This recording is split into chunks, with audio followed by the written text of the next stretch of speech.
At her own baby shower, her husband announced he was leaving her for her sister, handed her divorce papers in front of 40 people, told her she was lucky he stayed as long as he did.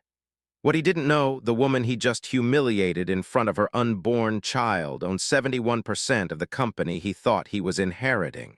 She'd been buying it for 9 months, quietly, invisibly, while he laughed at her weight and called her hormonal. In 48 hours, she'd walk into a boardroom and take everything. This is the story of how a pregnant wife became the most dangerous woman her husband never saw coming. Before we get into how Sara reclaimed everything, hit subscribe right now. Takes 1 second. Drop a comment telling me what time it is where you're watching. I want to know who's here with me for this. All right, let's get into it. Sara walked into her own baby shower and felt it the moment she crossed the threshold. Decorations were perfect.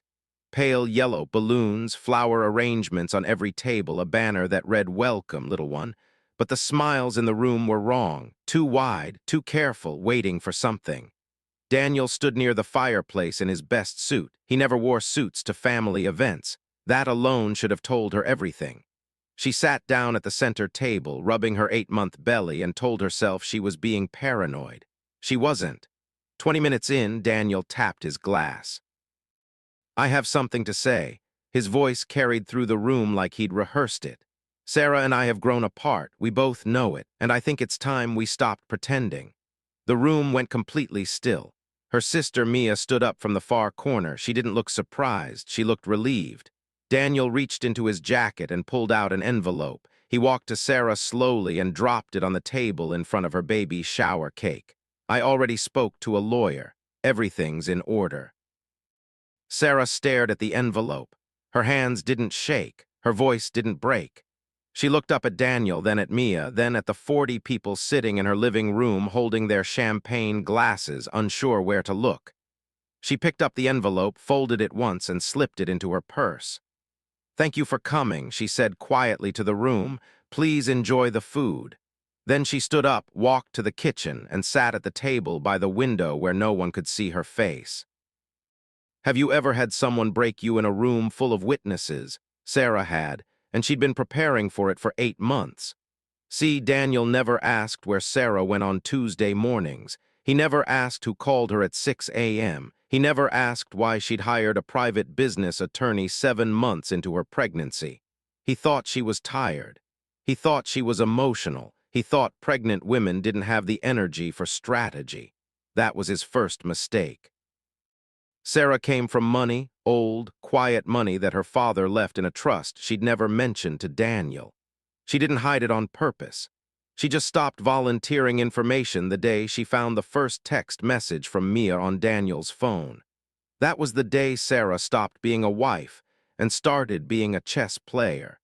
She used the trust to buy shares in Daniel's father's manufacturing company, a business the old man had been hemorrhaging cash to keep alive for 3 years. She bought through shell companies, through maiden name accounts, through intermediaries who didn't know each other. Every purchase was legal. Every transfer was clean. Every document was notarized. By the time Daniel handed her divorce papers at her baby shower, Sara owned 71% of the company he was counting on inheriting. He was working for her. He just didn't know it. The morning after the shower, Sara met her attorney, Ms. Reyes, in a private conference room downtown. "Sign here, here, and here," Ms. Reyes said, sliding the final acquisition papers across the table. "Once you do, it's official, majority control, full authority." Sara signed every page without hesitation. "There's one more thing," Ms. Reyes said. She opened a second folder. "We found financial records showing Daniel has been withdrawing from the company account for personal expenses for over a year. Expensive ones, trips, jewelry, things that didn't go home to you." Sara stared at the receipts. She thought about the bracelet she'd found in his coat pocket last March. The one she assumed was a gift he hadn't given her yet. He never did give it to her. "Add it to the folder," Sara said. The board meeting was scheduled for 48 hours later. She arrived early, sat at the head of the table, watched the door. Daniel walked in first, his father behind him. They both froze when they saw her. Sara, what is this? His father, Robert, said. A board meeting, she said. Please sit down. Daniel's face went through 5 expressions in 3 seconds. You're not on the board. Not yet, Sara said, but the majority shareholder is. She opened her laptop. The screen on the wall lit up. My name is Sara Cole. Some of you know me as Daniel's wife. But for the past 9 months, you've known me as Meridian Capital, the anonymous investor keeping this company from bankruptcy. The room went silent. She walked them through every acquisition, every date. Every notarized agreement Robert had signed without asking the right questions. She showed the financial irregularities Daniel had buried in the quarterly reports. She showed the withdrawals, the receipts, the timeline. She showed everything. Robert's face turned gray. Daniel stood up. This is insane. You can't. I already did, Sara said. The paperwork was filed this morning. I am the acting CEO effective today.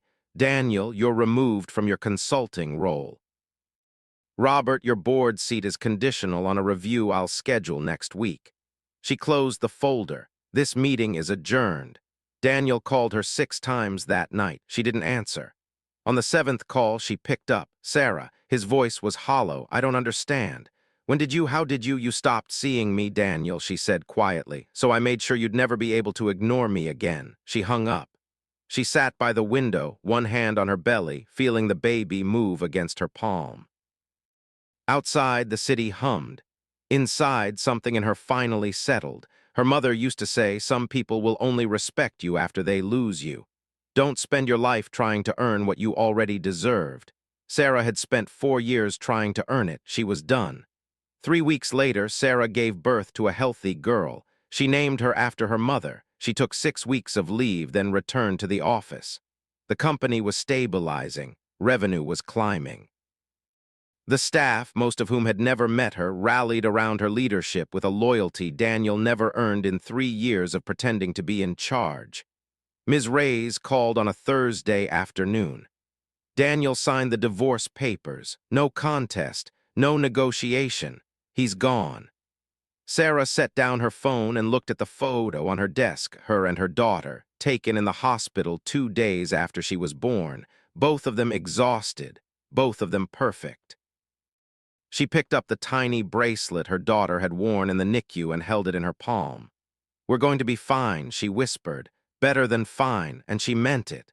Sara didn't destroy Daniel because she was angry. She built something real because she refused to stay invisible. She walked into every room they expected her to disappear from, and she stayed. That baby they all overlooked. She'll grow up knowing her mother never begged for a seat at the table. She built her own. Would you have stayed quiet? Or would you have built something they could never touch? Drop your answer below, and if this story hit you, subscribe. Someone out there needs to see this today.